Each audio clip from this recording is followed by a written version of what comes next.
Again the Israelites did evil in the eyes of the Lord, now that Ehud was dead. So the Lord sold them into the hands of Jabin, king of Canaan, who reigned in Hazor. Sisera, the commander of his army, was based in Harosheth Hagoyim. Because he had 900 chariots fitted with iron and had cruelly oppressed the Israelites for 20 years, they cried to the Lord for help. Now Deborah, a prophet, the wife of Lapidoth, was leading Israel at that time. She held court under the palm of Deborah between Ramah and Bethel in the hill country of Ephraim, and the Israelites went up to her to have their disputes decided. She sent for Barak, son of Abinoam from Kedesh in Naphtali, and said to him, "The Lord, the God of Israel, commands you, go, take with you 10,000 men of Naphtali and Zebulun, and lead them up to Mount Tabor. I will lead Sisera, the commander of Jabin's army, with his chariots and his troops, to the Kishon River, and give him into your hands." Barak said to her, "If you go with me, I will go. But if you don't go with me, I won't go." "Certainly, I will go with you. said Deborah. But because of the course you are taking, the honor will not be yours, for the Lord will deliver Sisera into the hands of a woman." So Deborah went with Barak to Kedesh. There Barak summoned Zebulun and Naphtali, and 10,000 men went up under his command. Deborah also went up with him. Now Heber the Kenite had left the other Kenites, the descendants of Hobab, Moses' brother-in-law, and pitched his tent by the great tree in Zaonaim near Kedesh. When they told Sisera that Barak, son of Abinoam, had gone up to Mount Tabor, Sisera summoned from Harosheth Hagoyim to the Kishon River all his men and his 900 chariots fitted with iron. Then Deborah said to Barak, "Go! This is the day the Lord has given Sisera into your hands. Has not the Lord gone ahead of you?" So Barak went down Mount Tabor with 10,000 men following him. At Barak's advance, the Lord routed Sisera and all his chariots and army by the sword, and Sisera got down from his chariot and fled on foot. Barak pursued the chariots and army as far as Harosheth Hagoyim, and all Sisera's troops fell by the sword. Not a man was left. Sisera meanwhile fled on foot to the tent of Jael, the wife of Heber the Kenite, because there was an alliance between Jabin, king of Hazor, and the family of Heber the Kenite.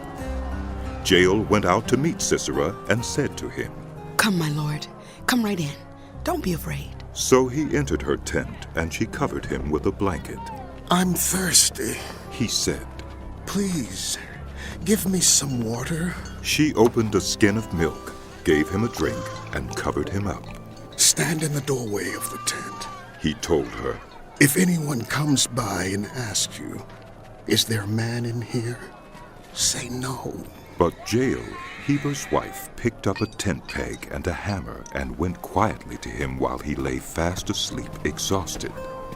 She drove the peg through his temple into the ground, and he died. Just then Barak came by in pursuit of Sisera, and Jael went out to meet him. "Come, She said. I will show you the man you're looking for." So he went in with her, and there lay Sisera with the tent peg through his temple, dead. On that day God subdued Jabin, king of Canaan, before the Israelites. And the hand of the Israelites pressed harder and harder against Jabin, king of Canaan, until they destroyed him.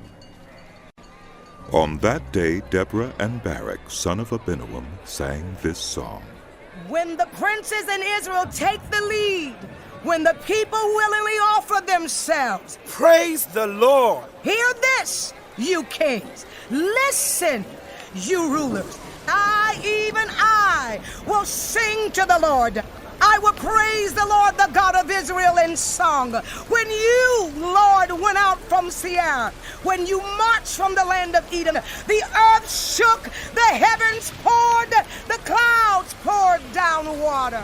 The mountains quake before the Lord, the one of Sinai before the Lord, the God of Israel. In the days of Shamgar, son of Anath, In the days of Jael, the highways were abandoned. Travelers took to winding paths. Villagers in Israel would not fight. They held back until I, Deborah, arose. Until I arose, a mother in Israel.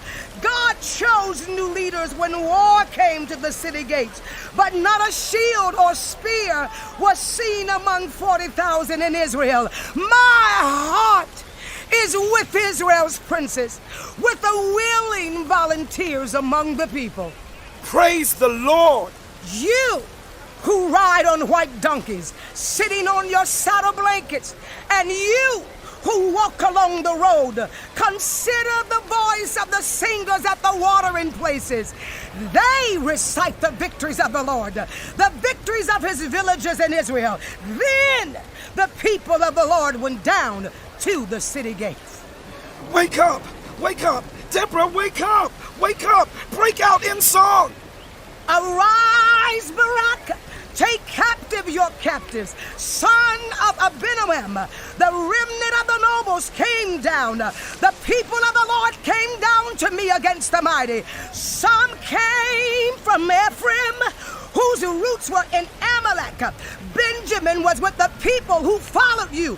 From Machir, captains came down. From Zebulun, those who bear commander's staff. The princes of Issachar were with Deborah.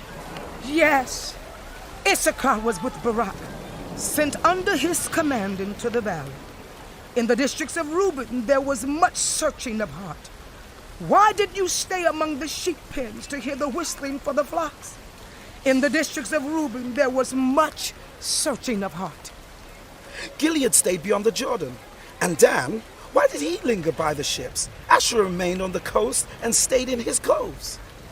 The people of Zebulun risked their very lives. So did Naphtali on the terrace fields. Kings came, they fought. The kings of Canaan fought.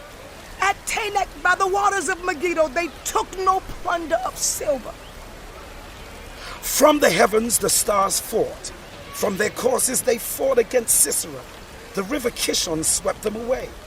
The age-old river, the river Kishon. March on, my soul, be strong. Then thundered the horses' hooves galloping. Galloping go his mighty steeds. Curse me, Roz, said the angel of the Lord. Curse its people bitterly, because they did not come to help the Lord against the mighty. Most blessed of women be Jael, the wife of Heber the Canaanite. Most blessed of 10 dwelling women. He asked for water, and she gave him milk. In a bowl fit for nobles, she brought him curdled milk. Her hand reached for the tent peg, her right hand for the laborer's hammer. She struck Sisera. She crushed his head. She shattered and pierced his temple. At her feet he sank. He fell. There he lay. At her feet he sank. He fell. Where he sank, there he fell, dead. Through the window peered Sisera's mother. Behind the lattice she cried out, "Why is his chariot so long in coming? Why is the clatter of his chariots delayed?"